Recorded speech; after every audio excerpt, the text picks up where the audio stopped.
todas para agradecer la confianza que depositaron en el Colegio de Arquitectos de Comitán, primeramente mediante el arquitecto Luis Javier Flores, el presidente municipal, que siempre hemos tenido el apoyo de él para estas intenciones ante la arquitectura y el urbanismo. Muy buenas noches, tengan todas y todos ustedes. Pues no cabe duda que ser arquitecta o arquitecto es pasión, es transformar las cosas maravillosas que tiene nuestro planeta. Pues le doy la bienvenida a mi amiga la arquitecta Isola González, secretaria académica de la Facultad de Arquitectura de la UNAM. Bienvenida a tu casa, arquitecta que es Comitán, al arquitecto Andrés García López, también catedrático de la UNAM. ¿Dónde está el arquitecto? Félix Candela, ¿verdad? Lo que puso todo. Bienvenido, de verdad, arquitecto, y felicitarte por ese gran trabajo, ¿no? que traes, y por supuesto todo el apoyo que nos está dando a Comitán, ¿no? Vi poco, pero lo que vi, la verdad, son grandes obras de arte del señor Félix Candela, la verdad que está en todo el mundo. Quizá nosotros desconozcamos un poquito, no tanto como conocen ustedes la obra, pero bueno, es algo admirable. Felicidades, arquitecto, y bienvenido a Comitán. A nuestro amigo Ignacio, también al arquitecto Juan Ignacio del Cueto Ruiz, director de la Facultad de Arquitectura, muchas gracias por estar en esta tu casa, que es Comitán. También, por supuesto, a la arquitecta Victoria Rodríguez, presidenta de la Federación de Colegios de Arquitectos aquí de nuestra República. También muchas gracias por acompañar y por ser parte de todo este gran gremio. Gracias, arquitecta. Le damos un aplauso, pues no tenemos tan triste. A nuestro amigo el arquitecto César, también caballero, por ser posible este evento, y por supuesto a un gran amigo, a alguien que también me ayuda ahorita en el ayuntamiento, un hombre que es conocido con ustedes, muy profesionista, y que siempre lo he felicitado, a mi amigo Luis Javier, uno de mis mejores directores.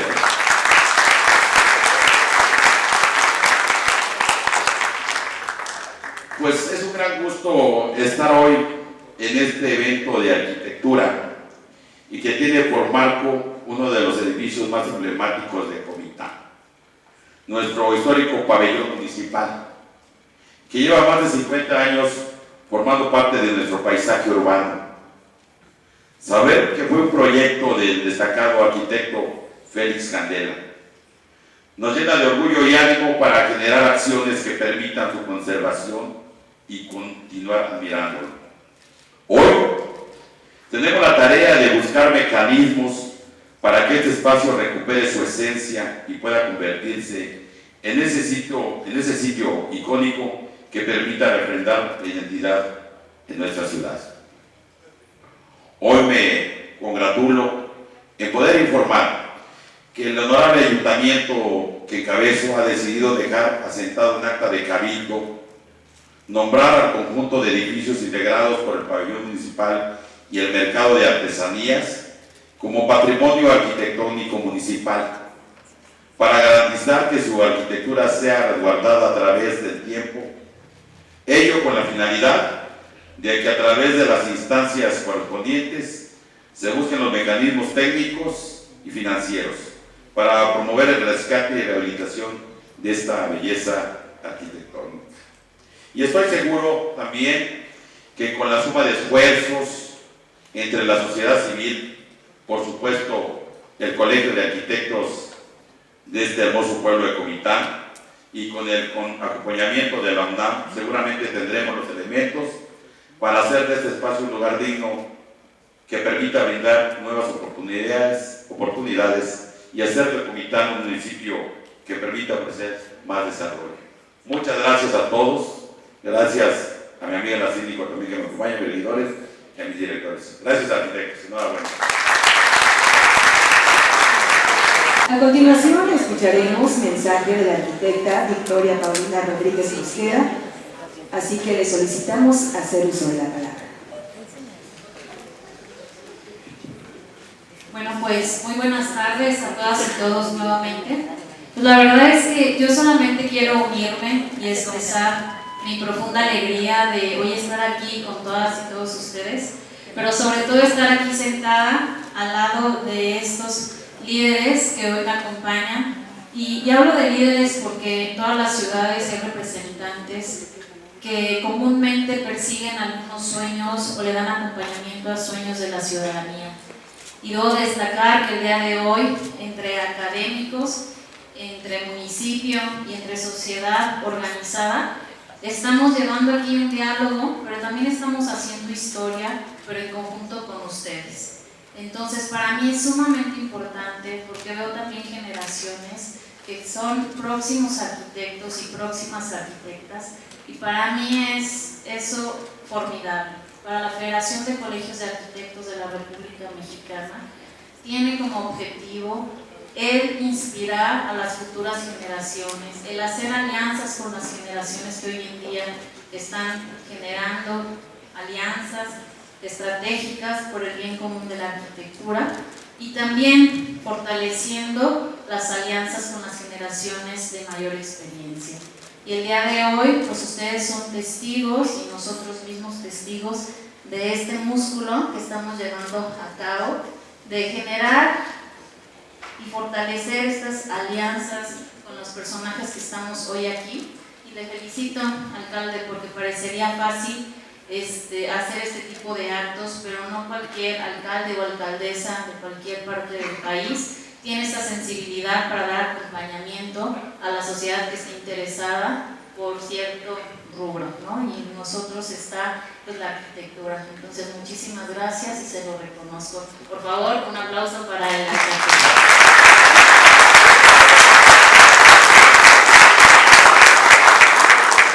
Y bueno, pues únicamente me queda señalar que en nombre de la Federación y de todos los órganos que representan y que la integran, el día de hoy estamos sumamente contentos de estar aquí, de estar en Comitán, de hoy inaugurar los trabajos del Observatorio Arquitectónico, que hace unas horas colocamos la placa número 001, y bueno, y con eso también consolidamos y materializamos la alianza también con la institución, con la UNAM, y asimismo pues refrendamos nuestro apoyo y seguimiento con Comitán, el trabajo en equipo, César, y bueno, y con todas y todos ustedes. Enhorabuena porque son hoy partícipes de este encuentro, porque son hoy partícipes de esto que va a ser memorable para todas y todas. Muchísimas gracias, enhorabuena.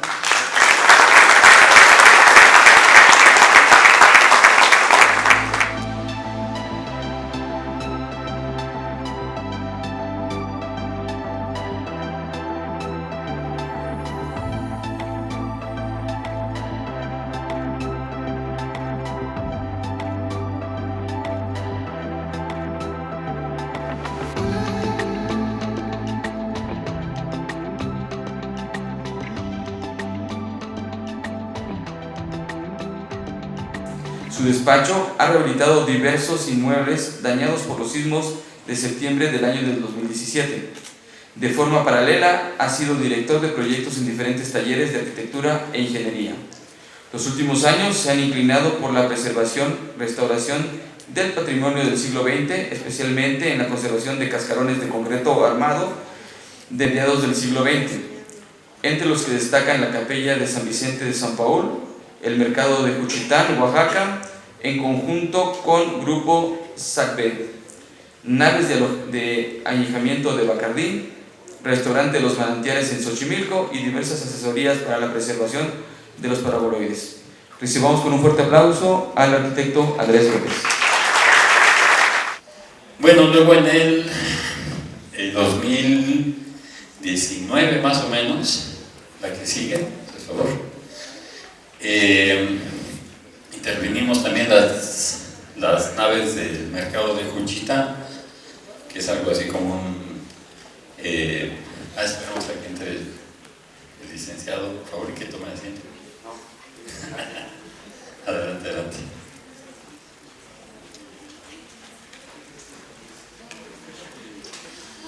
Bien.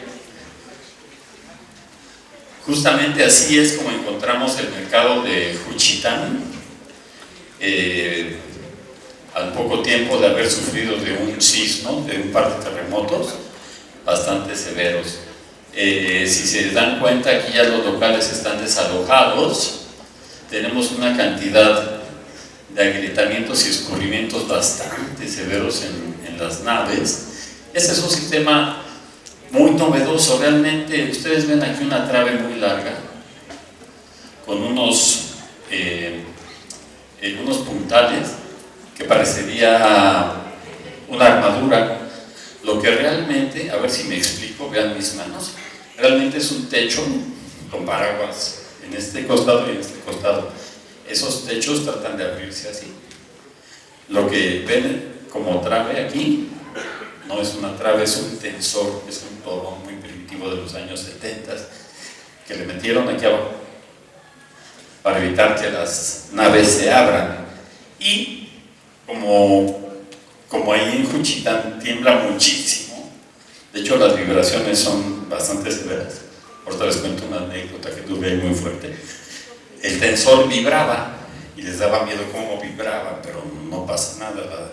La tecnología de los cascarones está basada en la teoría elástica, o sea, son cascarones que se mueven mucho. Quienes subieron hace rato al pabellón, no sé si dieron cuenta que caminaba alguien y vibraba todo. Es normal, no sucede nada. Son cascarones que están sometidos a estas vibraciones y hay que permitir que estén latiendo de alguna forma. Entonces, cuando temblaba, estos tensores vibraban mucho. Lo que hicieron fue encofrarlos. Con el concreto los hicieron un poco más rígidos y evitan que estos se muevan tanto. La siguiente, si no se... Bien. Y bueno, igual también metimos ahí un ejército de trabajadores. Teníamos más o menos 100 personas atacando las naves, resanando grietas. Algunos de estos montantes se rompieron, los cambiamos, consolidamos los paraguas por debajo, los limpiamos, los lavamos con presión. De hecho, el mercado, si alcanzan a ver aquí, hay una columna y un hueco. Las columnas eran muy delgadas, se engrosaron. Quien llevó el proyecto estructural fue Colinas de Buen, y el proyecto arquitectónico corrió a cargo de SACPE, y a mí me contrataron para restaurar las naves propiamente. Si ven, esas columnas están engrosadas porque, a ver si me explico, los paraguas con los temblores se mueven mucho, parece ser que pulsan, tratan de despegarse del suelo y realmente funcionan como una sombrilla, o sea, hacen esto en un temblor. Entonces, en Juchitán tiembla tan fuerte y con tanta frecuencia que los cascarones hacen esto de forma muy repetida. Cuando hacen esto, las toneladas que pesa toda la estructura tratan de zafarse del suelo, ¿me explico? O sea, cuando el paraguas sube por el impulso, trata de zafarse del suelo, y cuando cae, trata de meterse más hacia abajo del mercado. Entonces, las columnas eran muy delgadas y lo que se hizo fue robustecerlas y meterle mucho más peso a la cimentación para que el mercado se empotrara al suelo, que pesara y evitar que éste se quisiera zafar de algún momento. Esa es parte de la idea del criterio estructural que se puso en Juchitán. La que sigue, por favor. Y bueno, este es el resultado, muy parecido a las anteriores que les mostré de Bacardí. De hecho, este mercado fue anterior a Bacardí. Cuando conocieron lo que hicimos, que se ve así con cemento aparente, Bacardí me dijeron: yo también quiero mis naves igual que estas. Y bueno, pues así queda. La siguiente, por favor. Estas son las fachadas de tabique, un diseño bastante interesante. Aquí evidentemente participaron también Virginia Arroyo y Enrique Lastra por el grupo de SACPE, y nosotros como los recuperadores del patrimonio a través de los cascarones. La que sigue, por favor. Es bastante bonita la imagen. Es un mercado en 2 niveles. Aquí ya tenemos las columnas engrosadas, toda esta parte se cambió, las naves se reestructuraron estructuraron, se inyectaron grietas, se impermeabilizó por arriba, se recuperaron bordes. Pero bueno, también es importante mencionarles que para cada obra que nosotros hacemos tratamos de hacer una investigación histórica bastante seria, investigar los materiales, hacemos proyectos de calas y pues hacemos como la radiografía del edificio, de lo que existe. Sin esa radiografía no podemos saber sus huesos, ni la calidad de su sangre, ni de sus enfermedades. Entonces nosotros le damos ese estudio a cada edificio de estos. Bien, adelante, por favor. El que sigue. En México, en la Ciudad de México, en Xochimilco, estamos llevando a cabo este proyecto ahorita. Estamos a media gestión para inyectarle recursos. Entendamos un poquito en Xochimilco que desde los años 30, para jalar el turismo, se generó un sistema de embarcaderos y restaurantes para que el turismo vaya y recorriera y visitara Xochimilco. Este restaurante y manantiales son causa de aquella iniciativa gubernamental. Ahorita hablaremos un poquito más de todo esto. En el caso de este restaurante de las Flores, tenemos problemas muy serios de desprendimientos a acero expuesto, igual que en Bacardí. Está vandalizado por todos lados. Si ustedes alcanzan a ver aquí, las traves de liga están colapsadas, o sea, están hundidas. Está de pie por milagro, pero bueno, ya hicimos las gestiones para inyectarle recurso federal y esperemos que pronto llegue. Allá en Xochimilco tenemos 3 proyectos en la buchaca, listos para interactuar con varios millones de pesos a través de la Secretaría de Cultura Federal. La que sigue. Bueno, aquí se ven las traves, bastante deformadas. La calidad de la obra pues, es bastante mala. Ese es un problema que hemos encontrado. Me atrevo a decir que es un problema con las obras de Candela, porque la supervisión era pues, un poquito sosa, y a veces vemos que, por ejemplo, esta trave de liga en especial no tiene ni una sola varilla, solamente le aventaron el cemento. Hay problemas muy serios. Hemos encontrado muchas carencias, pero a pesar de ello se mantienen en pie, ¿no? O sea, la geometría es tan extraordinaria y el diseño que se permiten mantenerse vivas, y pues ahí están. La que sigue, por favor. Esta es una fotografía aérea del mismo restaurante. De hecho, vean, esto ya no es solamente flora parásita, esto es un árbol que tuvimos que quitar.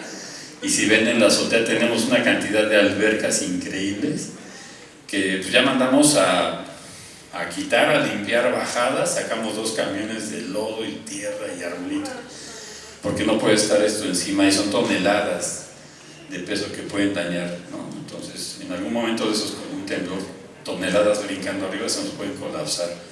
Ese ya es un trabajo previo que llevamos a cabo. Si pueden ver, aquí está el embarcadero de las Flores en Xochimilco. O sea, caminas unos pasos y llegas al embarcadero. Y esto era un restaurante excelente donde cantaban muchos grupos. El Escuadrón 201 iba a comer ahí, Lucha Villa, las Sonoras, había concursos de baile, era un salón de fiestas por excelencia, preciosísimo. La que sigue, por favor. Bien, la que sigue. También estamos colaborando ahorita con un despacho que se llama A911. Se hizo un concurso hace un año para restaurar las naves del trenecito de Chapultepec, de la segunda sección. Existía un trenecito en la primera y otro en la segunda, y hay en muchos estados trenecitos escénicos. Se les llama así porque dentro de los complejos urbanos existen parques, y dentro de esos parques hay escenografías naturales. Entonces metían trenecitos para poder viajar y ver esas escenografías verdes. Hay varios trenes en muchas ciudades, en Aguascalientes, incluso en Mérida. Y un poco de la historia de esto, no digo que sea del todo que haya sido así en todos los estados, pero realmente cuando Porfirio Díaz mandaba a construir infraestructura por los estados, en muchos lugares, primeramente mandaba él una pequeña vía de ferrocarril, pequeño, un ferrocarrilcito, para meter servicios y materiales y personal para construir las obras. Era común que montaran una vía en cosa de meses con un mini trenecito. Y muchos de esos trenecitos, después de servir, decían, pues ahora qué hacemos con ellos. Algunos los donaban a los parques. Y de ahí vienen un poco esa historia de los trenecitos. La que sí. Bueno, esa es una fotografía antigua. Son unas cúpulas de concreto que estamos iniciando los estudios ahorita justamente hace cosas de semanas. Tenemos una arquitectura morisca bastante interesante con postes metálicos, cúpulas, huevitos, ¿no? Muy interesantes. Y bueno, aquí vemos la vía del trenecito. Esto se construyó alrededor de los 60s, muy cerca del año del pabellón. Y bueno, la que sigue, si no es la obra. Ese es el estado actual. Aquí estamos con autoridades de Probosque, todos a quienes custodian el bosque de Chapultepec, todas las autoridades. Si alcanzamos a ver los daños, igual tenemos aquí aceros expuestos, desprendimiento de pinturas, filtraciones. Ya se colocó un tapial para evitar la entrada de personas, y estamos ahorita, insisto, a medio proceso del proyecto.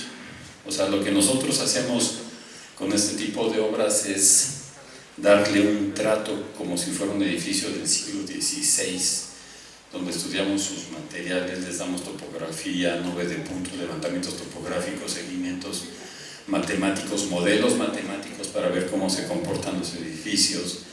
Nos llevamos muestras de materiales, los llevamos a los laboratorios, integramos a nuestro equipo de expertos en ingeniería, en arquitectura, en historia, ¿no?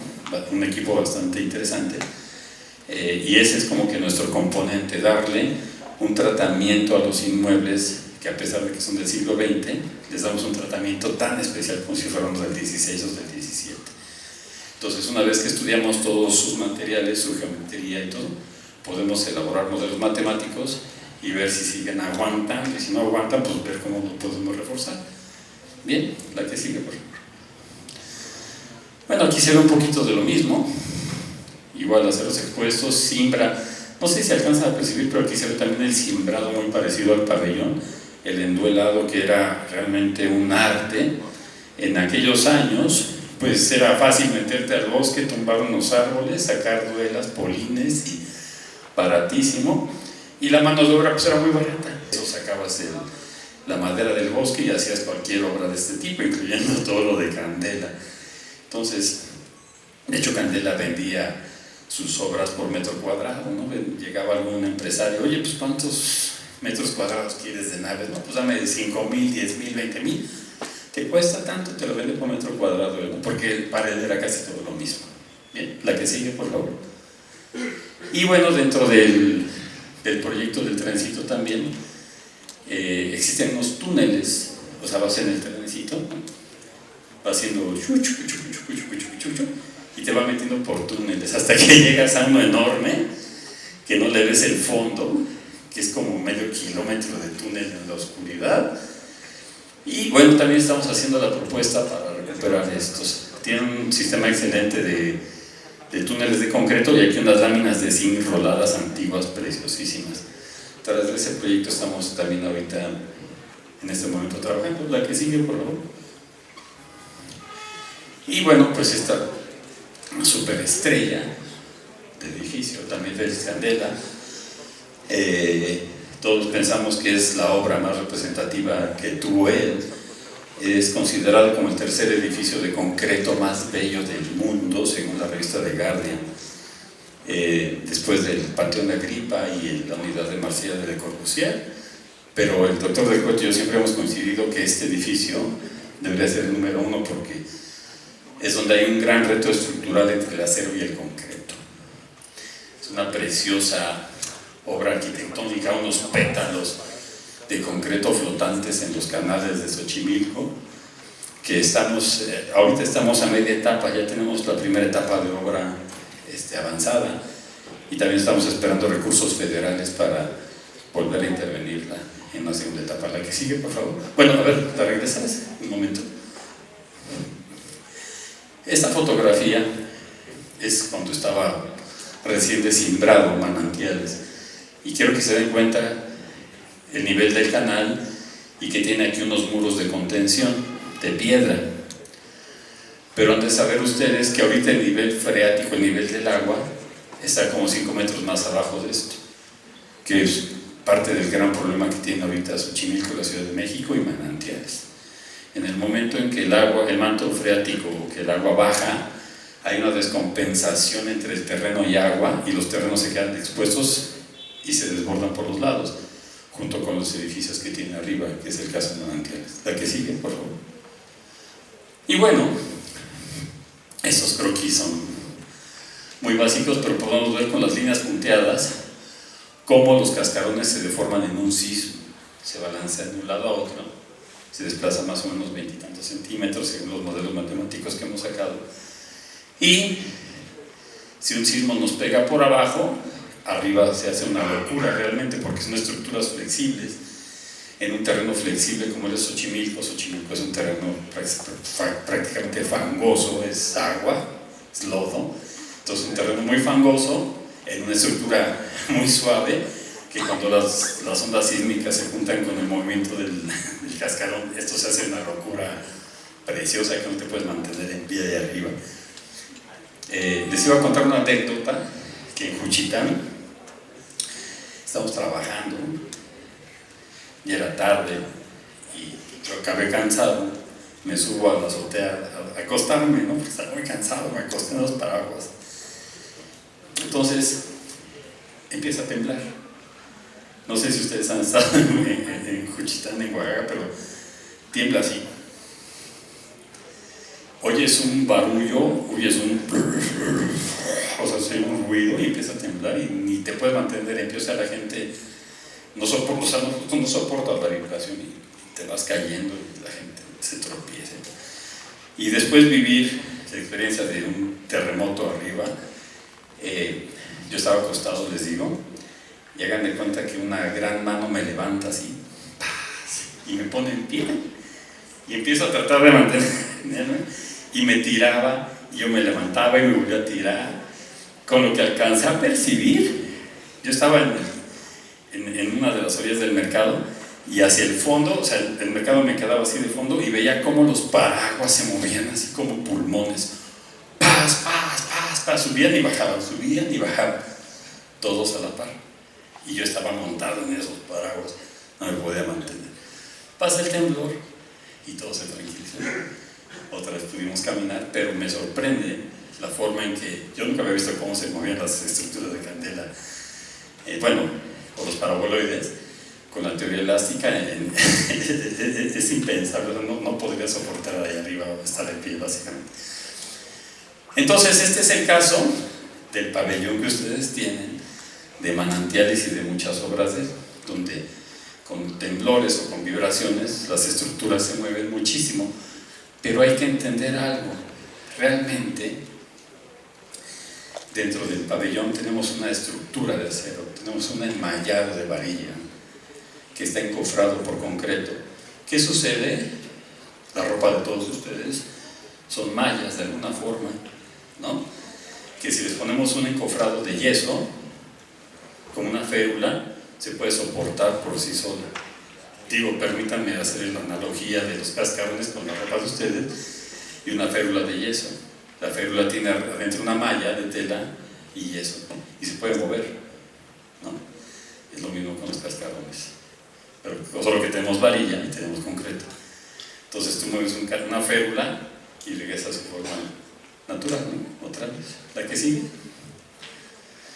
Y bueno, esto es parte de la misma imagen anterior, pero ahora sí tenemos movimientos verticales y horizontales. La descomposición de los paraguas, esto es un desastre. Pero insisto, terminan los sismos y se estabilizan las estructuras nuevamente.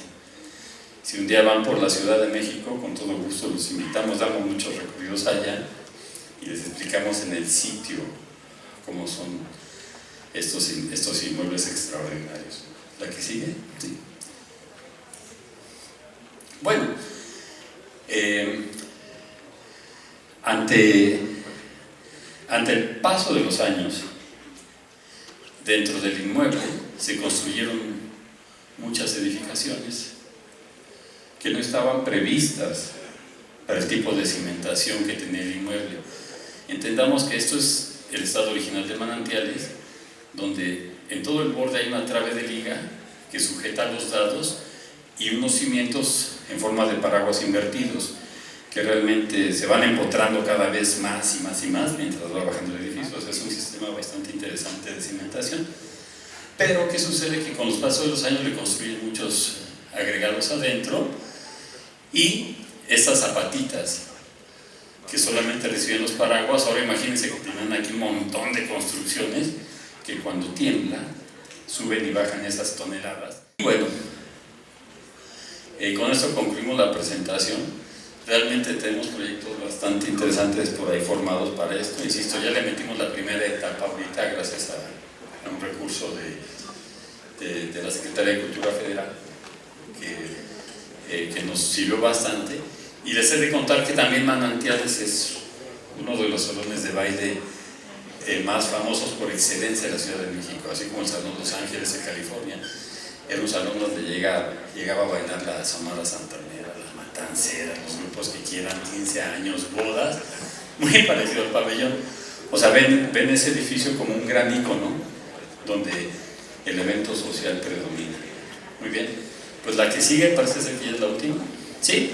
Pues les agradezco mucho. Si gustan una ronda de preguntas, adelante.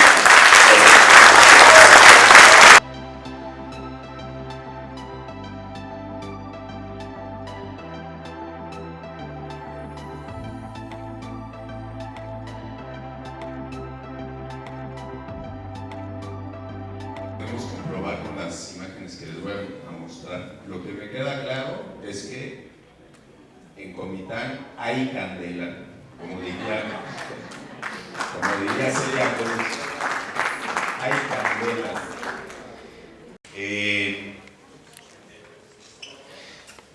El constructor prodigioso, Félix Candela, fue un arquitecto español que llegó a México muy jovencito, como exiliado de una guerra civil. Yo lo conocí, esta foto se la tomé yo cuando lo conocí en 1992. Yo soy un arquitecto egresado de la UNAM, orgullosamente UNAM, y hice mi doctorado en Barcelona. Y allí, cuando estaba haciendo una tesis sobre los arquitectos españoles exiliados en México, pude conocer al más famoso de todos ellos, que era Félix Candela. Lo invitaron a dar una conferencia y yo pude saludarlo, explicarle lo que estaba haciendo, y él me dijo: ven a verme a Madrid que te voy a contar muchas cosas. Y 2 o 3 semanas después estaba en Madrid, hice una muy larga entrevista. Y bueno, yo digo que a partir de ese año 92, hace ya, ¿qué? 92, 30 años, y Candela cada noche me jala las patas. Hagan de cuenta que me dice: te falta esto, te falta ver aquello. Y bueno, hemos hecho muchas cosas. Y afortunadamente yo tengo una plaza de investigador en la Facultad de Arquitectura, y eso me ha permitido indagar mucho sobre la obra de este personaje, que a esos 82 años tenía una mente lúcida, una memoria increíble y un sentido del humor fantástico. Y él, en esa conferencia que dio, dice que cuando era muy famoso y viajaba por el mundo dando conferencias en Noruega, en Alemania, en Japón, le preguntaban: ¿y usted qué es, ingeniero o arquitecto? Y él decía: yo no soy ni ingeniero ni arquitecto, soy constructor. Pero en realidad, con su hermano Antonio, que vino también después y fue su socio, vivió 5 años más después de que Candela se fue a Estados Unidos. Y hay cerca de 1800 entradas, o sea, de 1800 proyectos realizados, de los cuales alrededor de 800 se construyeron en un periodo de 20 años. Esta es la joya que nosotros tenemos en el archivo de arquitectos mexicanos de la Facultad de Arquitectura de la UNAM. Quédense con esto porque les voy a enseñar más adelante el que tiene relación con Comitán. tienen unos números de clave que dice, por ejemplo, 5001, el primer proyecto que recibieron en 1950. El 5804, pues el cuarto proyecto. El 5984, bueno, muchísimos proyectos así, con ese tipo de claves. Y este es un poco una especie de muestrario de los diferentes cascarones de concreto que construyó. El primero que hizo en 1950, su primer encargo profesional, unos boliches, luego casas, sobre todo la mayor parte de su obra es arquitectura industrial, o sea, fábricas, almacenes, etcétera, los famosos paraguas, gasolineras por todo el país, y luego empezó a recibir encargos peculiares, ¿no? Como el pabellón de rayos cósmicos en la Ciudad Universitaria de México, iglesias, restaurantes, acabamos de ver el caso de los manantiales, y su última obra importante, el Palacio de los Deportes, que ya no es una cubierta de concreto, no, ya es otra solución, pero fue la última. Y todo lo basó en esta idea del paraboloide hiperbólico que es una superficie reglada, o sea que se forma con por líneas rectas que se mueven en el espacio y que permiten, quería agarrar una hoja, esta no me va a servir mucho porque está demasiado dura, pero líneas rectas que se mueven en el espacio y que generan una superficie de doble curvatura inversa.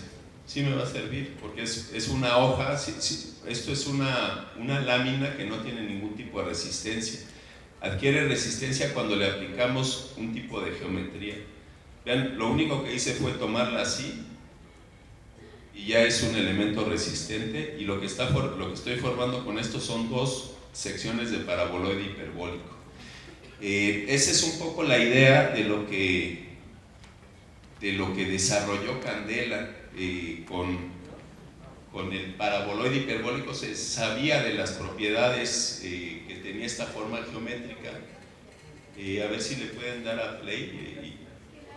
Las propiedades de esta forma geométrica, que es resistente. Miren cómo se forma un paraboloide hiperbólico, dos puntas que bajan, dos puntas que suben, y luego son las directrices, las generatrices son las que generan la superficie. Y vean que son líneas rectas que acaban generando una superficie de doble curvatura inversa, curvatura hacia abajo y curvatura hacia arriba. Y eso es lo que hace que sea una superficie resistente por forma. Y la primera vez que utilizó el paraboloide hiperbólico fue en esa pequeñita obra que es el pabellón de rayos cósmicos de la Ciudad Universitaria. Esa es la Ciudad Universitaria en construcción. El año pasado celebramos los 70 años de la inauguración de Ciudad Universitaria y los 15 años de que fue incorporada en la lista de Patrimonio Mundial de la UNESCO. Es la obra cumbre de la arquitectura moderna mexicana, y ahí Félix Candela tuvo la oportunidad de experimentar por primera vez con la superficie reglada del paraboloide hiperbólico. Es el famoso pabellón de rayos cósmicos, que era uno de los 3 laboratorios del Instituto de Física Nuclear. Estoy hablando de los años 50 y la física nuclear era, bueno, casi no se conocía, era como si habláramos ahora de la inteligencia artificial, era lo más avanzado del momento. Y lo que hizo Candela, lo que pedían los científicos era que la cubierta no tuviera más de 15 milímetros de espesor, y lo que hizo Candela fue proponerle. Candela lo que era un consultor y solucionaba problemas que los arquitectos le presentaban. Jorge González Reina, que fue director de la Escuela Nacional de Arquitectura, que hoy es la facultad, le llevó este problema y le dijo que necesitaba una cubierta que no tuviera más de 15 milímetros y que sus ingenieros, con el proyecto que él había hecho, que era una bóveda de cañón corrido, le decían que no la podían hacer más delgada de 6 centímetros, que ya 6 centímetros era súper delgadita. Y entonces Candela le dijo que podían intentar colocando 3 arcos parabólicos y que sostuvieran 2 paraboloides del tipo silla de montar. Se llaman así porque es como una silla que le pones al caballo, que tiene esa forma alabeada. Y entonces lo que hizo Candela fue esto, a ver si podemos darle play, por favor. Es solito. Miren, un paraboloide hiperbólico que se corta con un plano horizontal y dos planos verticales genera, en este caso, la silla de montar. Y fue con lo que Candela pudo construir esto, y lo que hacía Candela era, digamos, experimentar en vivo, ¿no? Se lanzaba como el Borras, aquí se lanzó como el Borras. Bueno, sabía que esto podía funcionar bien y les explicaba a sus carpinteros, que eran muy hábiles. Decían, pero ¿cómo vamos a hacer esto? Les decía, bueno, ustedes pongan estas líneas rectas así y solita se va a formar la geometría que necesitamos. Y así, con un armado muy delgadito, ¿no? Casi con alambrón, hizo el pabellón de rayos cósmicos. Y lo que hizo fue anunciar, ya cuando estaba hecho, lo anunció en la revista más importante de arquitectura que se hacía en México, y puso pabellón de rayos cósmicos en Ciudad Universitaria, cubierto con un cascarón de concreto de 1,5 centímetros de espesor. Arquitecto Jorge González Reina. Él siempre le daba mucho crédito a los arquitectos que le llevaban el proyecto. Consultor estructural, arquitecto Félix Candela. Construido por Cubiertas Sala, Sociedad Anónima, únicos especialistas en cubiertas laminares de concreto.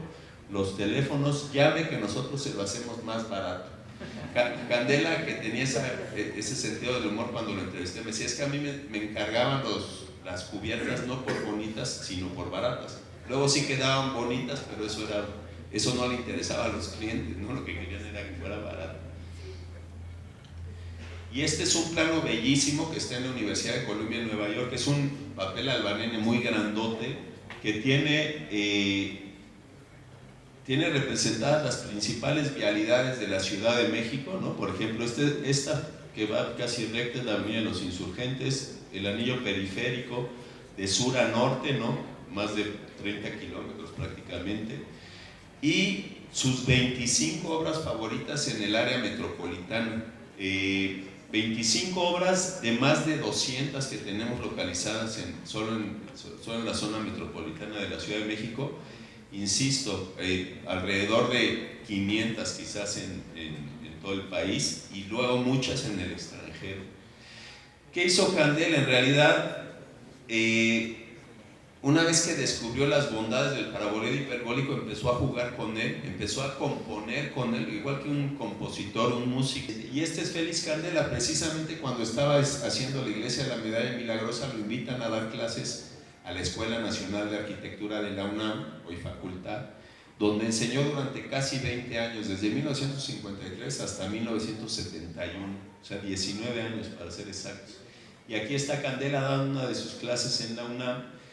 Muchos de mis maestros fueron sus alumnos y dicen que era un tipo simpaticísimo, pero que nadie le entendía nada, ¿no? Que hablaba como madrileño y dibujaba en el pizarrón, y muy poquitos le siguieron, entre ellos Juan Antonio Tonda, que después tuvo mucho que ver con la obra que se hizo aquí en Comitán.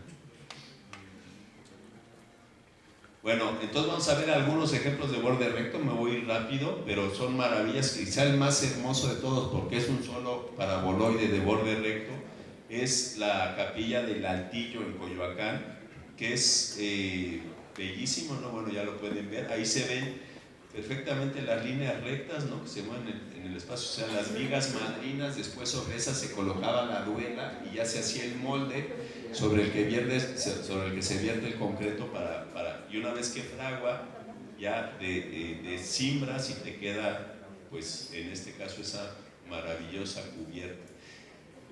En Monterrey, bueno, tengo que regresar porque es muy importante decir que estas iglesias, aquí ya había empezado su relación con Enrique de la Mora, que es uno de los mejores arquitectos mexicanos de esa primera generación de arquitectos modernos. Y Enrique de la Mora, digamos, la relación más fructífera de Félix Candela fue con Enrique de la Mora y con el ayudante de Enrique de la Mora, que era precisamente Fernando López Carmona, que fue nuestro maestro, también del arquitecto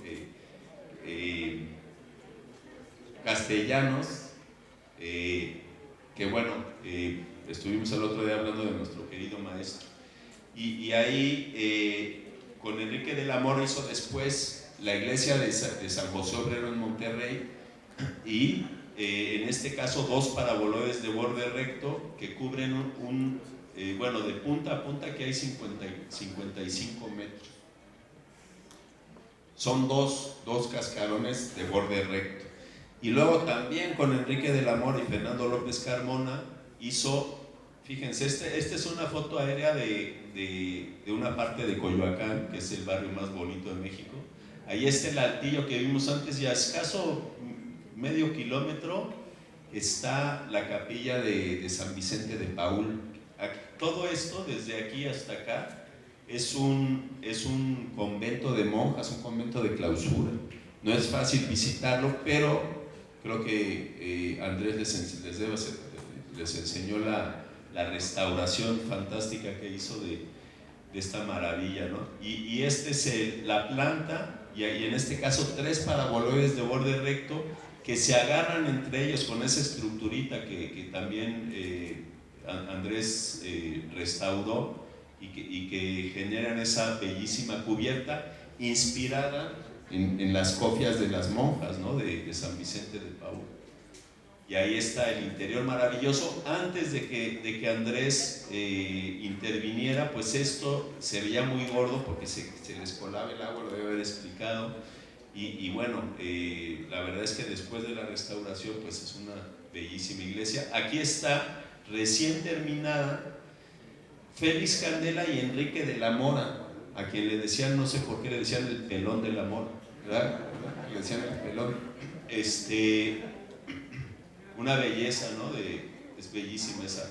Y luego otros, quizá el más limpio de los paraboloides de borde recto era la entrada al fraccionamiento Lomas de Cuernavaca, donde Candela hizo otra obra muy importante, ¿no? Y ahí se ve la entrada y luego la capilla de Palmira, la parte alta, ya solucionada con un borde recto, perdón, con bordes curvos, paraboloides hiperbólicos. Y basado en 3 principios que él decía que eran fundamentales: lógica, o sea, lógica, eficiencia y economía. Para él era muy importante. Entonces, de sus muchísimos paraboloides que diseñó, se dividen en 2 grandes familias: los de borde recto, que son como los que tienen aquí en Comitán. De ahí se desprende la forma del paraguas, que fue quizá lo que más construyó. Dice Candela que fue lo que les dio de comer, que era que una vez que demostraron la eficiencia del paraguas y lo barato que salía, le encargaban muchísimo, que le llamaban por teléfono: ¿cómo está el metro cuadrado del paraguas? A 7 pesos. Pues quiero 5,000 metros cuadrados aquí en la nueva Industrial Vallejo. Y así construyó muchísimo. O sea, en todo el país hay cientos de miles de metros cuadrados cubiertos con ese tipo de solución. Y luego los bordes,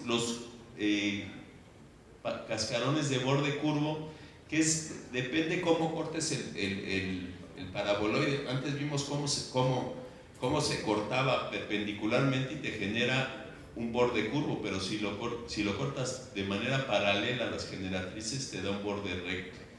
Y de ahí se desprendió la bóveda por arista, que construyó muchas también. Eso le vamos a dedicar un tiempo muy breve, porque es una aportación de la arquitectura mexicana a la historia de la construcción en el mundo. Voy a hacer un breve receso para tomar agua.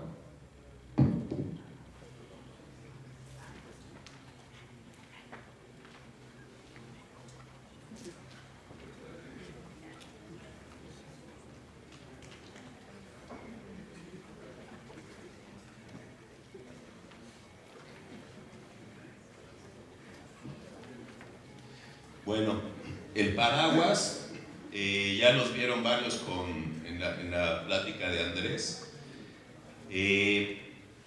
Un solo apoyo, o sea, una columna que sostiene 4 segmentos de paraboloide hiperbólico.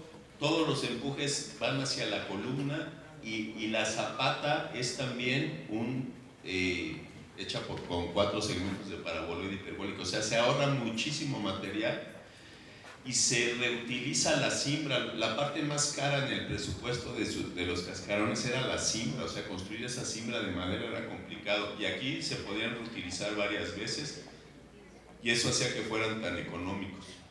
aquí algunos ejemplos, primero de cómo construía, moldeaba la zapata de cimentación, usando el terreno como siembra perdida, colaba, ¿no? Ponían el armado, y luego ya una vez desimbrado quedaba pues superficies de entre 175 y 200 metros cuadrados con un solo apoyo. Así cubrió, insisto, cientos de miles de metros, ¿no? Lo que hacía era pues la estrategia de colocar hileras. Primero los hacía de borde horizontal y pues que quedaba como una cubierta plana, pero después los inclinaba y generaba dientes de sierra, entradas de luz, etc. Muchísimos mercados en todo el país se hicieron con esta estrategia. Max Cheto, que fue un arquitecto alemán que llegó el mismo año que Candela exiliado a México y se hicieron muy amigos, lo comparaba con los toldos, los toldos de los tianguis, ¿no? Y decía que eran pues una especie de toldos permanentes, ¿no? Hechos con concreto. Esto, por ejemplo, es el mercado de Coyoacán, ahí en la Ciudad de México. Cuando vayan, pues tienen que ir a comerse unas tostadas abajo de las cubiertas de Candela. El mercado de Acapulco, ¿no? con otra estrategia, la que se usó después en Arriaga, que vamos a hablar del mercado de Arriaga tristemente desaparecido, que era como hacer un damero y hacer unos más chaparros y otros más altos, y entonces generar la luz cenital y la ventilación. Y luego pues almacenes de este tipo, por ejemplo estos están en la Bacardí, son los que les metió mano Andrés, ¿no? Y otro tipo ya, por ejemplo el Metro Candelaria, que es una belleza, ¿no? Cuando vean se llama Candelaria de casualidad, no es que se lo hayan puesto en honor a Candela, ¿no? pero lo hizo ahí. Y bueno, en todo el país gasolineras, ¿no? Gasolineras que tenían este aspecto y que luego Pemex decidió, desde mi punto de vista con poca sensibilidad, pues ponerle estos faldones que le matan la ligereza a esas cubiertas.